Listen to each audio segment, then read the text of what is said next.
நடிகர் கோட்டா ஸ்ரீனிவாச ராவுடைய உடல்நிலை ரொம்பவே மோசமா இருக்கு. இவருடைய தற்போது நிலை குறித்து பலருமே வருத்தத்தை தெரிவிச்சிட்டு வராங்க. சாமி திரைப்படத்துல பெருமாள் பிச்சை என்ற கேரக்டர்ல வில்லனா நடித்து பிரபலமானவர் தான் கோட்டா ஸ்ரீனிவாச ராவ். இவர் இதே மாதிரி தமிழ்ல திருப்பாச்சி, பரமசிவன், சகுனி, குத்து, தாண்டவன்னு பல திரைப்படங்கள் நடிச்சிருக்காரு. ஆந்திராவை சேர்ந்த இவர் நடிகர் மட்டும் இல்லாம பாடகரும் கூட.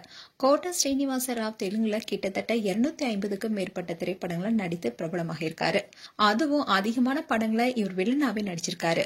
அதே மாதிரி தமிழ்லயும் பல படங்கள் நடித்திருந்தாலும் தமிழ்ல குணச்சித்திர வேடங்கள்லயும் நகைச்சுவை கேரக்டர்லயும் நடித்து பிரபலம் அடைஞ்சிருக்காரு. அது மட்டும் இல்லாம இவர் நடிகரா மட்டும் இல்லாம 1999ல இருந்து 2004 வரைக்குமே ஆந்திர பிரதேச விஜயவாடா கிழக்கு தொகுதியில சட்டப்பேரவை உறுப்பினராகவும் இருந்திருக்காரு. தமிழ்ல முதல் முறையா மாசி என்ற திரைப்படத்தின் மூலமா தான் இவர் இன்ட்ரோடியூஸ் ஆனாரு. அதுக்கப்புறமா தாண்டவ திரைப்படம், மம்பட்டி அண்ணி கிட்டத்தட்ட 30 திரைப்படங்களுக்கு மேல நடிச்சிருக்காரு. இவருடைய நடிப்பை பார்த்து வியந்து போய் தான் ஹரி இவரை சாமி படத்துல நடிக்க வச்சாரு.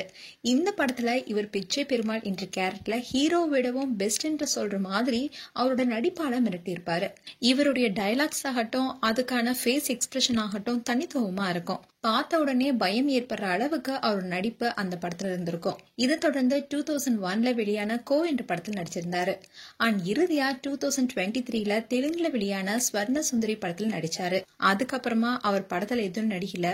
ரீசெண்டா பிரபல தயாரிப்பாளர் பந்த்லா கணேஷ் அவரை சந்திச்சிருக்காரு. கோட்டா ஸ்ரீனிவாச ராவோட எடுத்துக்கிட்ட போட்டோஸ அவர் ட்விட்டர் பேஜ்ல ஷேர் பண்ணிருக்காரு. இந்நிலையில் தான் நடிகர் கோட்டா ஸ்ரீனிவாச ராவுடைய லேட்டஸ்ட் போட்டோஸ் வெளியாகி ஃபேன்ஸ் மத்தியில கடும் அதிர்ச்சி ஏற்படுத்தியிருக்கு. உடல்நலம் மோசமாகி மெலிந்து ஒரு கால்ல கட்டு, இன்னொரு கால்ல நீக்கப்பட்ட விரல்கள்னு அவருடைய தற்போது நிலையை பார்த்து ஃபேன்ஸ் எல்லாரும் வருத்தத்தை தெரிவிச்சிட்டு வராங்க.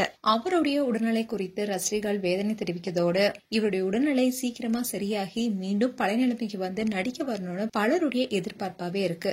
மேலும் கோட்டா ஸ்ரீனிவாச ராவ் பற்றிய உங்களுடைய கருத்துக்களை கமெண்ட் செக்ஷன்ல சொல்லுங்க. இது போன்ற வீடியோஸை பார்க்க நியூஸ் தமிழ் கிட்ஸ் சப்ஸ்கிரைப் பண்ணுங்க. மறக்காம நோட்டிபிகேஷன் பட்டனை கிளிக் பண்ணுங்க.